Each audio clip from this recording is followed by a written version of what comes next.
प्रेम से बोलिए छठी माता की जय, सूर्य भगवान की जय। गुरु भाई बहना, मैं एक छठ माता की कथा सुनाने जा रही हूँ। इस कथा को सुनने से पुत्र की लंबी आयु होती है, सुहाग की लंबी आयु होती है, घर में धन की वृद्धि होती है और सुख शांति मिलती है। छठी माता घर में विराजमान होती है तो प्रेम से बोली छठी मैया की जय। गुरु भाई बहना, एक राजा थे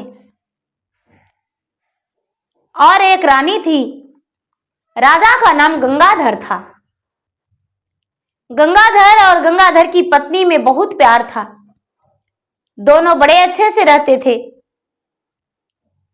रानी का बिना मुख देखे गंगाधर बेचैन हो जाया करते थे। धीरे धीरे समय बीता और गंगाधर की पत्नी गर्भवती रह गई। जब गर्भवती रह गई तो 9वां महीना होने के बाद रानी का उदर से एक कन्या जन्म लिया और कन्या का जन्म लेते ही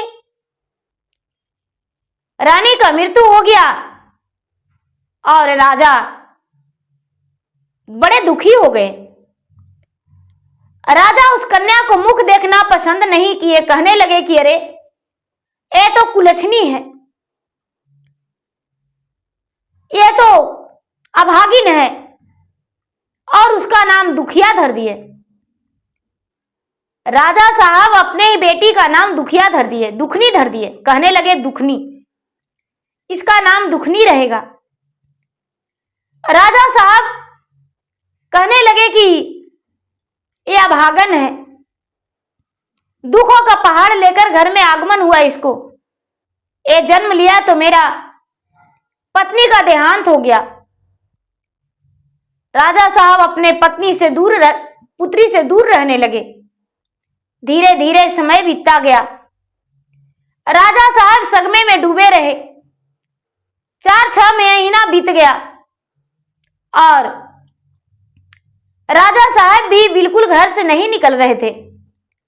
राजा के मंत्री कहने लगे, हे राजा साहब, आप ब्याह कर लीजिए और ब्याह करके नई रानी ले लाइए।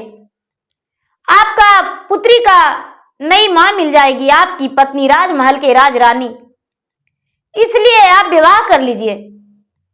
राजा साहब मंत्री का बात सुनकर उन्हें भी लगा कि ब्याह कर लेने में ही मेरा भलाई है, लेकिन रानी को तो हम वचन दिए थे कि हम ब्याह नहीं करेंगे, लेकिन अब तो ऐसे रह नहीं सकते हैं। राजा साहब ब्याह के बात मंत्री को बताए। मंत्री ने एक अच्छी सी कन्या ढूंढने लगे। धीरे धीरे समय बीता और राजा का ब्याह हो गया। राजा की रानी आ गई। राजा की जो रानी थी वो दुखनी से बड़ी प्यार करती थी, दुखनी को गोद लेती थी, दुखनी को नहाती थी, तेल लगाती थी और उसे सेवा करती थी। पूरे राजमहल के लोग बड़े खुश थे कि राजा साहब तो देखना नहीं पसंद करते हैं, लेकिन राजा की पत्नी जो है दुखनी को थोड़ा सा भी कष्ट नहीं होने देती है, अपना पुत्री के समान मानती है। समय से उसे भोजन देती है, कपड़े धो देती है। धीरे धीरे समय बीतने लगा और छोटी रानी भी गर्भवती रह गई।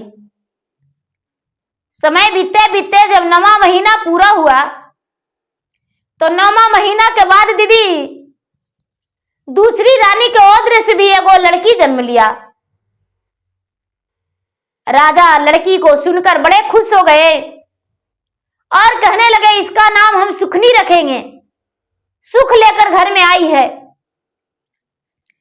ये तो बड़े भाग्यशाली है, लक्ष्मीमान है, धनवान है। और उसका राजा साहब गोद खिलाने लगे, झूला झूलाने लगे। राजा साहब तो इतना उसे खुशी दिए कि जिसमें कहने में भी कम पड़ जाएगा।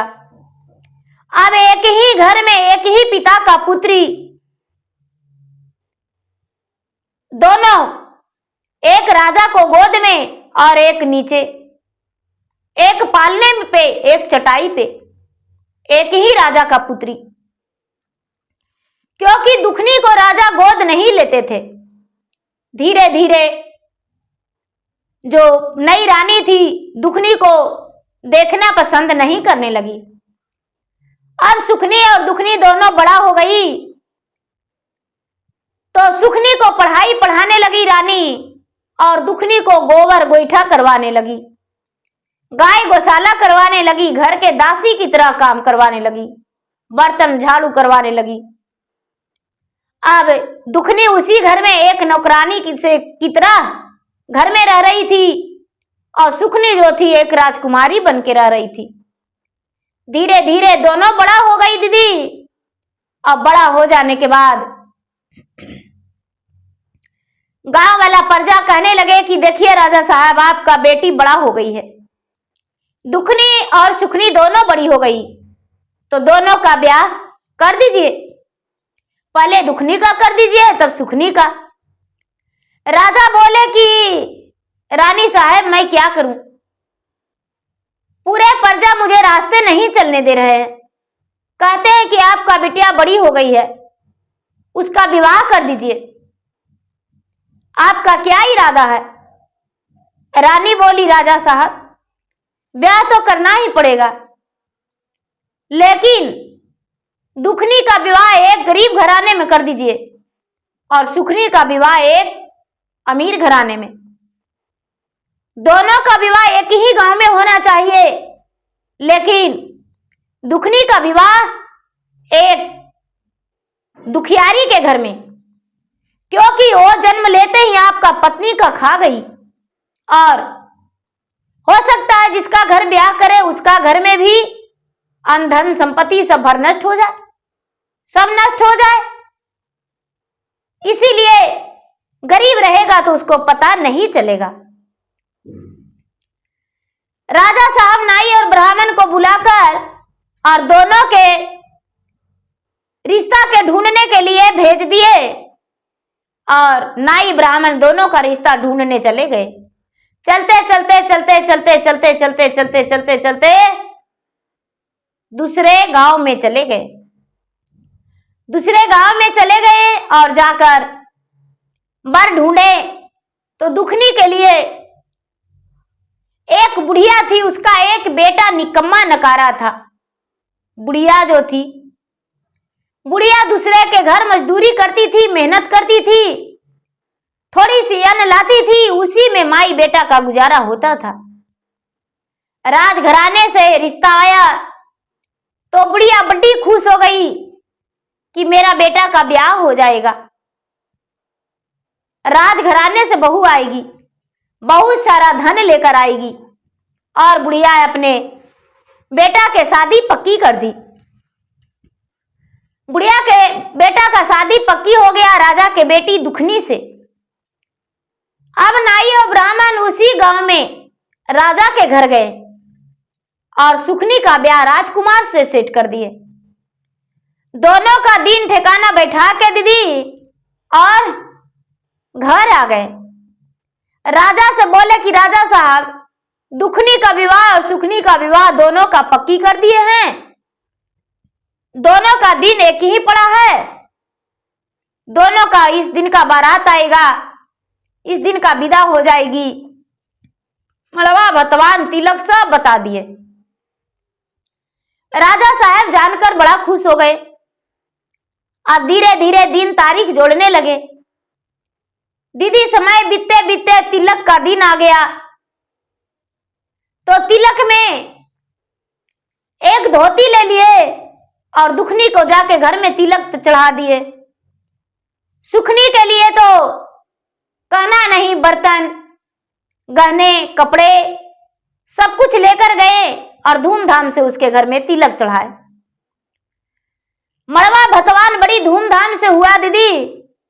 बारात भी आया तो दुखनी का बारात आया तो लोग फटे पुरान वस्त्र में आए और सुखनी का बारात आया तो हाथी घोड़े का तो ठिकाना नहीं था। हाथी घोड़े तो अनथाही थे। अब बारात आ गया, सारे लोग कहने लगे कि अरे पहले जो बारात आया तो लगता है बिल्कुल गरीब और निर्धन घर से आया है, लेकिन फिर से जो दूसरा बारात आया वो बड़े अमीर घराने से आया है। लेकिन राजा को भला कौन कहेगा, राजा को तो कोई कहने वाले ही नहीं थे।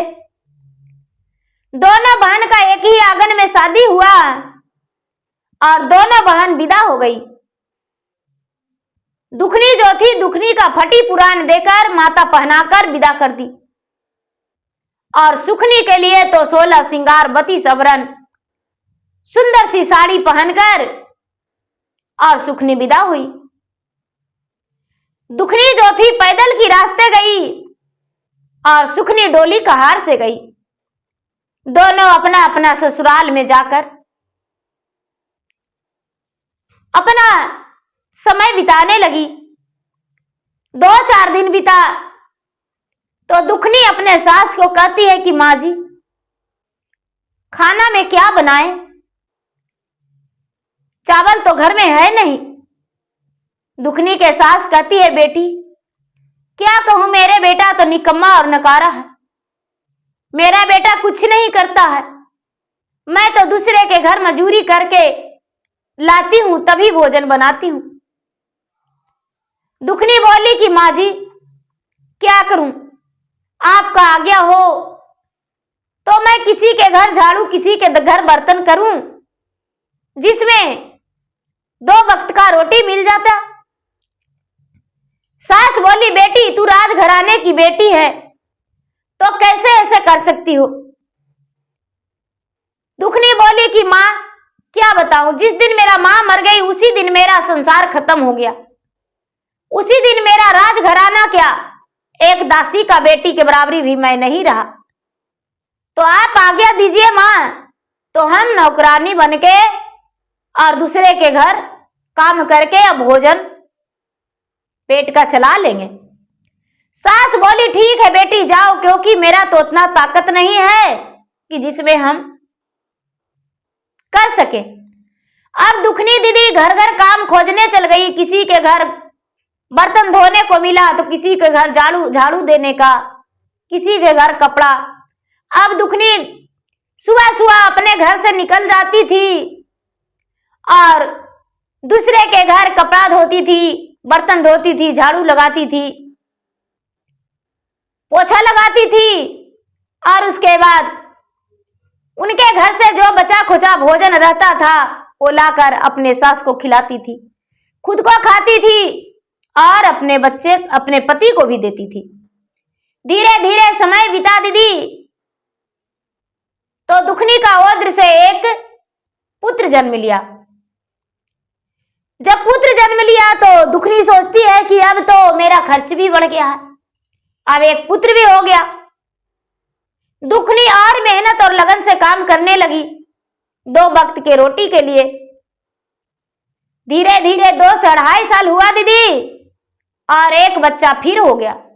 समय बीतते बीतते 3 संतान दुखनी का हो गया, 3 बच्चा हो गया और सुखनी का एक भी संतान नहीं था। दुखनी जो थी भगवान के पूजा पाठ करती थी। वो जब छठ का दिन आता था दीदी तो उसके पास तो पैसे नहीं रहता था, लेकिन पान और फूल लेकर सबके सूप पर वो चढ़ा देती थी और एक लोटा लेकर और गंगा जी में हेलकर परवैती को स्नान करवाती थी। परवैती को सब परवैती को स्नान करवाती थी और सारी परवैती उसे आशीर्वाद दिया करते थे। दूध चढ़ाती थी भगवान के और उसके बाद प्रसादी लेकर घर आ जाती थी। इसके भक्ति और पूजा से छठी मैया भी प्रसन्न थे, खुश थे। धीरे धीरे समय बीत रहा था। एक दिन सुखनी दुखनी के घर आई कि जरा देखते हैं उसका हाल चाल क्या है, मरी है या बची है। वो तो राजघराने की बहू थी। दुखनी के घर आई सुखनी और बोली, बोलो बहन, तुम्हारा क्या कुशल मंगल है। दुखनी कहती है, अपना सुनाओ बहन। सुखनी बोली, मेरा तो ऐसो आराम का जिंदगी है, क्या बताऊं।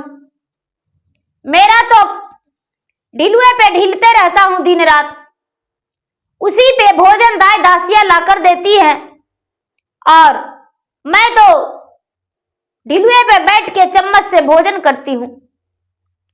मेरा तो कपड़ा भी नौकरानियां धोती है और मेरा भोजन भी नौकरानियां बनाती है, घर में झाड़ू नौकरानियां करती है। दुखिया बोली कि बहन मैं क्या बताऊं, मेरा तो 3 बच्चे, एक पति निकम्मा, सास एक बुढ़िया थी वो तो चल बसी, 5 परिवार हैं दूसरे के घर, जाते हैं झाड़ू देने, बर्तन धोने, कपड़ा धोने, तभी मेरा गुजारा चलता है और मैं क्या बताऊं। सुखनी बोली, अरे बहन, दूसरे के घर जाती हो, बासी भोजन लाती हो और कुछ रुपये भी मिलता है। यदि वही भोजन और वही रुपया यदि हम तुम्हें दे दे और मेरे घर तू आकर बर्तन धो देती, कपड़े धो देती, झाड़ू लगा देती, तो क्या दिक्कत था। दुखनी बोली कि बहन हमें तो काम से जरूरत है, यदि ऐसा कहती हो तो हम तुम्हारे घर आ जाएंगे और झाड़ू लगा देंगे। बोली कि ठीक है, कल से ही आ जाना। दुखनी जो थी, दुखनी सुखनी के घर जाने लगी काम करने और झाड़ू लगाने, बर्तन धोने, कपड़ा धोने। अब धीरे जो भी बचा खोचा भोजन रहता था दुखनी घर ले आती थी, अपने बच्चे को, अपने पति को, खुद का वो खा लेती थी और उसी से गुजारा होने लगा। जो रुपये मिलता था उससे हरी बीमारी, कपड़ा, तेल मसाला सब करती थी। धीरे धीरे समय बीतने लगा। जब कार्तिक मास आया तो दुखनी के बच्चे बोला कि माँ, सब लोग छठ करते हैं माँ, और तू तो सिर्फ मंदिर जाती हो ऐसे रोज और मंदिर में भगवान के पूजा करके चल आती हो, छठ पूजा तो कभी करवे नहीं करती हो। माँ तू भी व्रत करो ना माँ, हम लोग भी नदी जाएंगे और हम भी दूध बढ़ाएंगे। तू तो चल जाती हो, सब लोग छठ करते हैं तो फूल वाला लोग के सूप पर धर देती हो और दूध चढ़ा देती हो और चल आती हो, सबके नहलाती हो पानी में हिलकर, लेकिन खुद को तो नहा के और माता रानी का छठ नहीं करती हो। दुखनी बोली कि अरे बेटा ठीक ही कहता है। कहते हैं अपना बहन से कुछ पैसा मांगेंगे और बोलेंगे कि बहन हम छठ करेंगे, यदि दे देगी बेटा तो हम छठ कर लेंगे। दीदी नहाई खाई से एक दिन पहले बेचारी दुखनी जो थी, दुखनी अपना बहन से बोली सुखनी से कि देखो बहन, हम एक बात कहना चाह रहे हैं, क्या हम तुम्हें कहें। दुखनी बोली कि क्या कहना चाहती हो बहन, बोलो। अरे बहन, कार्तिक मास है और हम पूरे नियम धर्म से कार्तिक मास में स्नान करते हैं और इस बार तो सोच रहे हैं कि मैं छठी माता का व्रत करूं और व्रत करके अर्घ देकर छठी माता के भार उठाऊं। तो सुखनी बोली कि तो क्या मुझे कहती हो बताओ। तो बहन मुझे थोड़ी सी पैसा जरा ज्यादा दे देना और अगले महीना का तनख्वाह तू काट लेना और थोड़ी सी अनाज भी मुझे दे देना, जिससे मैं अपने घर में भोजन बना के खा सकूं और बच्चे को खिला सकूं। सुखनी कहती है कि कभी तूने मुझे पहचाना नहीं, छोटी मुंह बड़ी बात तूने कर दिया। तूने मेरा अपना सगी बहन नहीं हो, तूने मेरा सौतेली बहन हो और मेरे घर का एक नौकरानी हो, मेरे घर के दासी हो, मेरा जूतिया के बराबर भी तू नहीं हो। और तूने क्या बोली कि तनख्वाह नहीं, मैं तुम्हें कोई तनख्वाह भी नहीं देंगे और नहीं तो अनाज देंगे। यदि चाहेंगे तो तुम्हें अभी हम तुरंत अपना घर से धक्के मार के निकाल देंगे। आंखों में आंसू लेकर दुखनी बोली, बहन ऐसा मत करो, मेरा बच्चे भूखे मर जाएंगे, हम कहां जाएंगे और क्या करेंगे। सुखनी बोली कि अब तो तुम्हें जल्दी से अपने घर से धक्के मार के और निकाल देंगे। एक झाड़ू ली और झाड़ू लेकर दुखनी को मार मार के अपने घर से बाहर निकाल दी और दरवाजा बंद करके कहने लगी कि कभी दोबारा मेरे घर मत आना। छठी माता का बहुत अपमान हुआ। छठी माता का इस अपमान को रहा नहीं गया। दुखनी जो थी, दुखनी अपना घर आ गई, आंखों में आंसू भरा और अपने बच्चा से बोली, अरे बेटा जरा एक रस्सी दे दो और एक कुल्हाड़ी दे दो, हम आज जंगल जाएंगे और जंगल से लकड़ी काट कर लाएंगे और उसी को बेचकर कुछ पैसे लाएंगे और व्रत हम जरूरी करेंगे छठी माता का। ये बात सुनकर पुत्र बोला, मां क्या तूने मासी से नहीं मांगा? अरे बेटा वो तो बड़े आदमी है, वो कहां छठी का मान रख सकती है, कहां वो महिमा जान सकती है, इसलिए ये सब व्रत तो छोटे आदमी करते हैं और हम माता छठी का इस बार अवश्य व्रत करेंगे। हाथ में कुल्हाड़ी और रस्सी लेकर जंगल की ओर चल दी। चलते चलते चलते चलते दीदी जंगल पहुंच गई। जंगल में थोड़ी दूर गई तो एक गाय थी। गाय जो थी वो प्रसव पीड़ा से बेचैन थी, व्याकुल थी।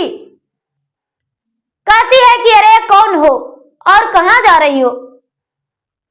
दुखनी बोली, गाय माता मेरा नाम दुखनी है और मैं जंगल में लकड़ियां काटने को लिए जा रही हूं, जिसमें मैं छठी माता का व्रत कर सकूं लकड़ी को बेचकर।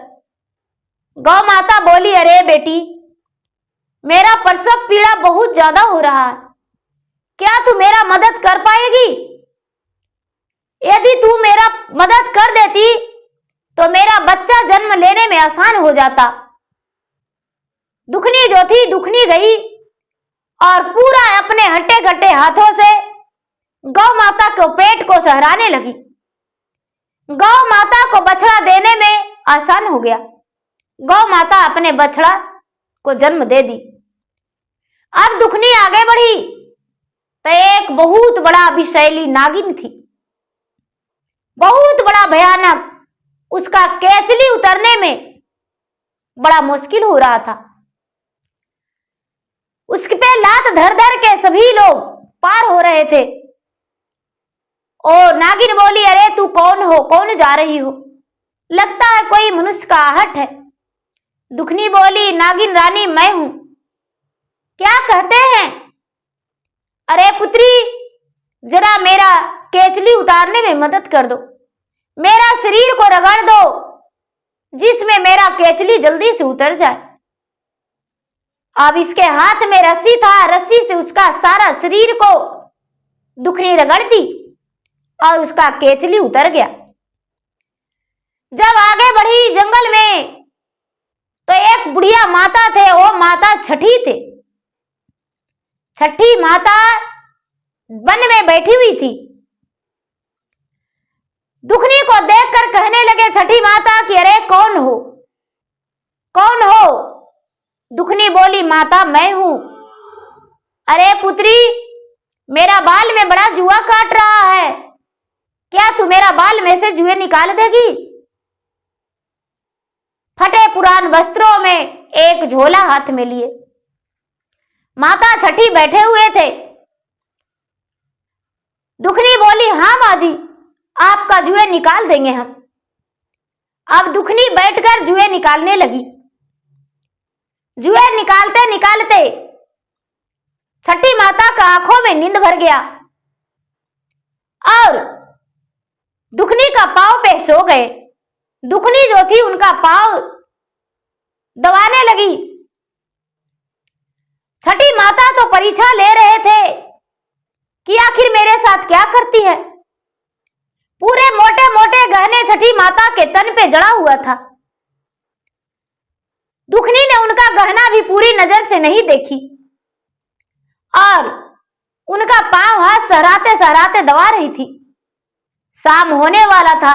छठी माता सोचते हैं कि एक स्त्री का जाति, इसका 3-3 बच्चे घर में आस लगाए बैठे होंगे।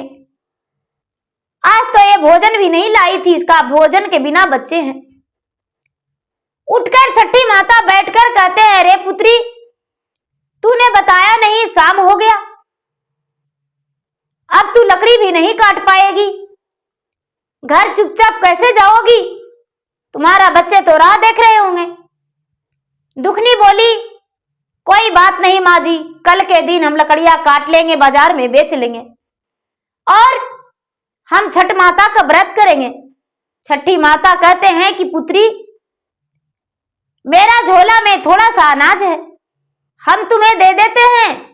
थोड़ा सा दाल चावल है, मैं दे देता हूं। और एक पोटली मेरे पास है, ये पोटली ले लो, जो तुम्हें इधर खोलकर नहीं देखना पड़ेगा, अपने घर जाकर खोलकर देखना। दुखनी पोटली को लेकर आंचल में बांध ली और चावल भी ले ली आंचल में और वहां से चल दी। चलते चलते चलते वही नागरानी देखी तो कहती है, अरे दुखनी बिटिया, मेरे पास आओ, तूने मेरा मदद किया है। दुखनी गई तो कहती है कि क्या कहते हैं, क्या बात है? अरे मेरे पास एक नागमणि है जो मेरे पति हजारों वर्ष से इसे संभाल कर रखे थे। लो, इस मणि को रख देना और मणि से जो भी कहेगी वही तुम्हारे घर में आ जाएगा। अब ऐसा सुनकर दुखनी बड़ी प्रसन्न हो गई। दीपक की तरह जलेगा, दुष्ट लोग से बचा लेना।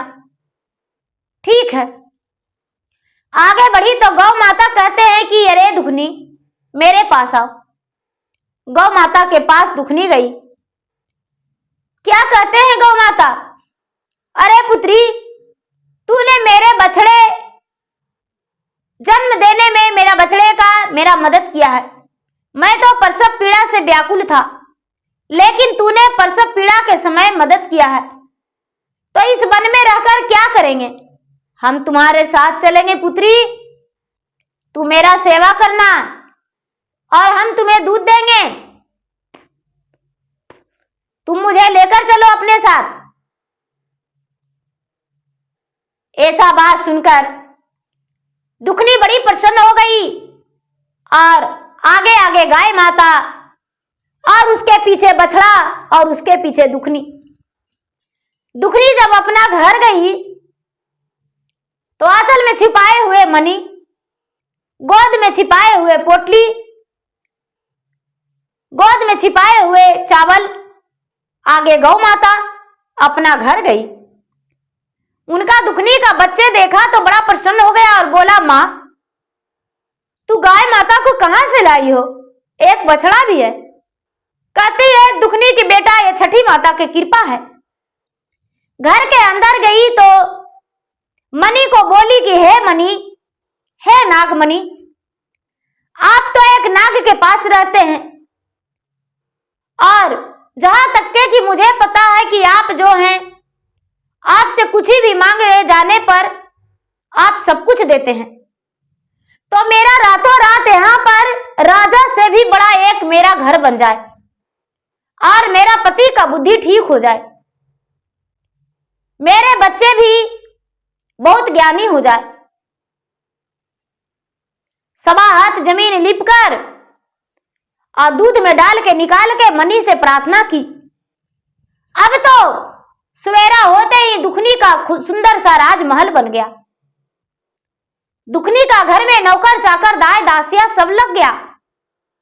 बाहर में फुलवाड़ी बगीचा कुएं तालाब मंदिर सब कुछ लग गया। अब जो दुखनी थी, दुखनी धूमधाम से बड़े अच्छे से नहाई खाई की और लोगों में कुछ अन्न बांटी, वस्त्र बांटी, रुपये बांटी, छठ के नाम पर दीदी अन्न धन बांटी और माता छठी का व्रत बड़े अच्छे से की। लोहंडा के दिन वो सांझ के खीर बनाई, खरना की। पहला अर्घ के दिन माता छठी का अर्घ दी, बांस का डलवा, बांस का सूप और फलहरियां लाकर और माता छठी का अर्घ दी। अब तो माता छठी का कृपा से इसके घर में सोने चांदी रुपया पैसा का कोई कमी नहीं, धन्य धान्य से इसका घर भर गया। अब सुखनी अपने घर में सुखी जीवन बिताने लगी। इसके पति जो थे पूरा अच्छा कारोबार करने लगे और खुश रहने लगे। अब 2 महीने 1.5 महीने बीता तो सुखनी को लगा कि मेरा घर में तो बहन अभी तक नहीं आई है। सुने हैं कि उसके घर तो बड़ा सुंदर बन गया है। आखिर वो कहां से रुपये लाई, रातों रात उसका घर बन गया। सुखनी जो थी दुखनी के घर आई तो देखती है कि सुखनी देख रही है कि दुखनी एक मचिया पर बैठ के और लंबी लंबी बाल में कंघी कर रही थी। उसके बच्चे अच्छे अच्छे भोजन कर रहे थे, अच्छे अच्छे कपड़े पहने हुए थे। उनका घर में दाई दासिया पूरा लगा हुआ था और सुखनी के घर में गरीबी हालत हो गया। उसके घर से तो धन संपत्ति कहां गया पता ही नहीं चल रहा था। सुबह का भोजन बनता था तो शाम का तरस खा जाती थी कि क्या बनेगा मेरे घर। आई तो देखती है कि अरे बहन, तू तो एक भिखारिन थी, तू तो एक नौकरानी का काम मेरे घर करने जाती थी, तुम्हारे घर इतना धन कहां से आया? सच सच बताओ, नहीं तो राजा के घर तुम्हारे बारे में बता देंगे और तुम्हें कारागार में डलवा देंगे। ये बात सुनकर दुखनी बोली, अरे बहन, जब तूने मुझे झाड़ू से मारकर निकाल दी तो मैंने बन गई और वन में मेरे साथ ऐसे ऐसे हुआ और उसी से मेरा धन हो गया। कहती ऐसी बात? तो हाँ। अरे तो मेरे घर भी तो धन खत्म हो गया है, मैं भी ऐसा ही करेंगे। बोले ठीक है। अब तनिक भी देर नहीं की सुखनी और वहां से चल दी। चलते चलते चलते चलते अपना घर आई। रात में सोई तो उसका नींद नहीं आया। सवेरा हुआ तो सवेरा होते ही एक कुल्हाड़ी एक रस्सी ली और जंगल की ओर एक फटे पुरान कपड़ा पहनकर और चल दी। जाकर रास्ते में जाते जाते छठी माता सोचते हैं कि यदि इसको दर्शन नहीं देंगे तो ये तो राजा के घर कंप्लेन कर देगी और दुखनी को कारागार में डलवा देगी, इसीलिए इसे भी मुझे दर्शन देना ही पड़ेगा। अब क्या की दुखनी सुखनी जा रही थी जंगल तो एक गाय मिली तो प्रसव पीड़ा से व्याकुल थी गाय। ये तो माता छठी का रचना था। गौ माता बोले, अरे तू कौन हो, कौन हो? सुखनी बोली, अरे क्या कहते हैं, मैं तो सुखनी हूं, आखिर क्या काम है मुझसे? अरे पुत्री, मैं प्रसव पीड़ा से बहुत व्याकुल हूं, क्या तू मेरा थोड़ा सा मदद कर देगी जिसमें मैं अपने बच्चे का जन्म दे सकूं? सुखनी कहती है, अरे तुम्हें कहने में शर्म नहीं आया? मैं तो फटी पुरान बस धन के लिए पहन के आई हूं। मैं तो एक राजघराने की बहू और राजघराने की बेटी हूं। भला तुम्हारा प्रसव पीड़ा में मैं कैसे मदद कर सकूं? आपको तो खुद पता है कि मैं आज तक बच्चे का जन्म नहीं दिया हूं, मुझसे ये सब मालूम नहीं और हम तुम्हारे साथ इतना छोटा काम, इतना गंदा काम नहीं कर सकते। मेरा कपड़ा खराब हो जाएगा, हम तुम में नहीं ठेकेंगे। गौ माता से ऐसा बोलकर और सुखनी आगे बढ़ गई। एक नागिन मिली तो नागिन केचुला से जकड़ी हुई शरीर उसका था। नागिन कहती, अरे तू कौन हो? सुखनी बोली, मैं तो सुखनी हूं। तू तो एक नागिन हो, यदि मुझे डांस लेगी तो क्या होगा? मैं तो मर जाऊंगी। क्या कह रही हो, बोलो। कहती है, पुत्री मैं तुम्हें डांसने को लिए नहीं बुला रही हूं। मेरा शरीर में केचुले भरा हुआ है और मेरा शरीर को थोड़ी सी रगड़ दो जिसमें मैं अपने केचुला उतार सकूं। सुखनी बोली, तुम्हें दिखाई नहीं देता? मैं तो आज गरीब हूं, लेकिन कल का तो मैं एक महारानी थी और तुम्हारा केचुला उतारने में मैं कैसे मदद करूं? ये सब काम मुझसे नहीं होता। मेरा घर में तो दाई दासिया काम किया करते थे और मैं भला ऐसे कैसे कर सकता हूं? मुझे तो वही चाहिए जो दुखनी का मिला। अब वहां से सुखनी चल दी।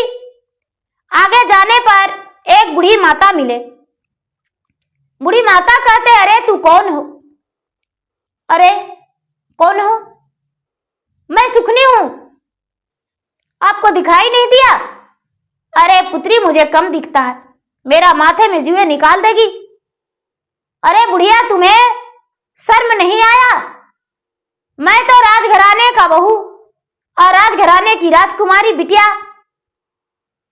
अरे मेरा दुखनी की तरह मेरा सौतेली मां नहीं, मेरा तो खुद की मां थी। मेरा राजघराने में ब्याह हुआ, दासिया लगी हुई थी। तो क्या आपके जुए निकालूं? आपके पांव दबाऊं? माता कहती है, बेटी मुझे नींद भी आ रहा है। अरे नींद आ रहा है तो मैं क्या करूं? जल्दी से जो दुखनी को दिए वो मुझे दे दो और मैं घर चला जाऊंगा। माता छठी एक पोटली दिए और बोले कि ठीक है, इस पोटली को ले जाओ और ले जाकर अपने घर में रख देना। और क्या कहूं, जा। पोटली को ले ली और वहां से चल दी। नागरानी के पास गई और कहती है, तुम मुझे मनी दो। नागरानी कहती है, मेरा मुंह तो बहुत बड़ा है, यदि चाहूं तो अपने मुंह में तुझे मैं कच्चे चबा जाऊं। आगे बढ़ गई। गाय माता को बोली, क्या तू मेरे साथ नहीं चलेगी? गाय माता बोली, अरे तू तो राजघराने की बहू और राजघराने की बिटिया है, भला हम तुम्हारे साथ जाकर क्या करेंगे? तू तो मेरा सेवा भी नहीं करेगी और भोजन भी नहीं देगी, इसलिए मैं इस जंगल में ही ठीक हूं, तू अपने घर जा। अब सुखनी अपना घर चल दी। चलते चलते अपना घर पहुंची तो पोटली खोलकर देखती है तो उसमें सिर्फ गंगा माता का बालू रेत था। अब बालू को रेत को देखकर सुखनी बड़ा उदास हो गई और गुस्से में आग बबूला हो गई और दुखनी के घर दौड़ते भागते गई और कहने लगी, अरे चुड़ैल, डायन, तूने मुझे जंगल में भेजी और मुझे मिला क्या? एक बालू से भरा पोटली, नदी का रेत तो था। सुखनी से दुखनी पूछी कि बहन, गौ माता क्या मिले थे तुम्हें? हाँ मिली थी, वो तो अपने बछड़े का जन्म दे रही थी और मुझे बोली मेरा पेट सहला दो। भला मैं एक राजघराने की बहू और बिटिया, मैं उसका पेट कैसे सहलाता? मैंने तो उसे लात से मार दिया। अरे बहन, यही तूने गलती किया, मैंने तो उसका प्रसव पीड़ा होने में मदद किया था, मैं तुम्हें बताया। नागरानी को भी मदद किया, एक बुढ़ी माता मिले थे, उन्हें भी मैं पूरा माथे से जुए निकाला, उनका पांव हाथ सब दबाया, जहां तक के अपने आंचल बिछाकर मैं उन्हें सुला दिया। अच्छा, तो मैं ये सब कुछ नहीं किया, क्या करूं? अब तुम ही बताओ।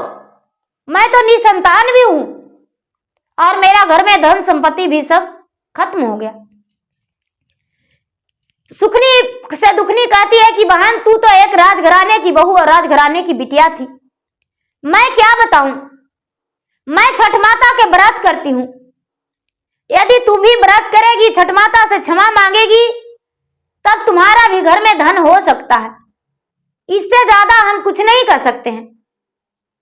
सुखनी बोली कि तो ठीक है बहन, मेरे घर तो धन भी नहीं, जब छठ का दिन आएगा तो तुम्हारे घर आ जाएंगे और तुम्हारे घर का धन से हम व्रत कर लेंगे और व्रत करके और उसके बाद माता छठी का अर्घ देंगे और मन्नतें मांगेंगे।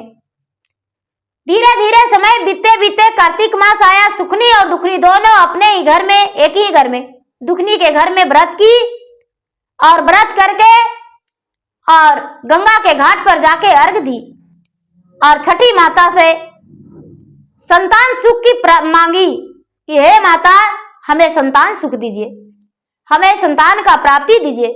तो माता छठी का तो महिमा अपरंपार है। माता छठी विराजमान हो गए और इसे भी संतान सुख दे दिए, लेकिन धन सुख नहीं मिला। अब तो सुखनी जो थी दुखनी के घर में झाड़ू पोछा बर्तन करने आने लगी। अब ये महारानी और सुखनी नौकरानी, अब इसके इशारे पर उसका काम होने लगा। अब तो जो भी कहती इसका घर से बासी भोजन और फटा कपड़ा ले जाती, अपना खुद का पहनती और परवरिश करती। धीरे धीरे समय बीतने पर थोड़ा धन सुखनी को भी हो गया और वो भी अपना घर में सुखी जीवन बिताने लगी। थोड़ा दिन कष्ट हुआ और उसके बाद पूजा भक्ति के बाद उसे भी धन हो गया और दोनों बहन अपने अपने घर में सुखी जीवन बिताने लगी। तो गुरु भाई बहना, दुख और सुख तो भाई होते हैं, लेकिन दूसरे को देखकर कभी घमंड नहीं करना चाहिए और माता छठी का कभी अपमान नहीं करना चाहिए। यदि आपसे बनता है तो ठीक है, नहीं भी बनता है तो भी ठीक है। किसी को मदद कर दीजिए या तो बुरा मत कीजिए। तो प्रेम से बोलिए छठ मैया की जय। गुरु भाई बहना, मेरा वीडियो अच्छा लगे तो मेरा वीडियो को लाइक करें, शेयर करें। चैनल पर यदि नए हैं तो चैनल का सब्सक्राइब करें, बेल आइकन घंटी को दबाएं, जो कि मेरा वीडियो का नोटिफिकेशन सबसे पहले आपके पास जाए, आप मेरा वीडियो को सुन सके, देख सके। कमेंट बॉक्स में जय छठी मैया जरूर लिखें। धन्यवाद।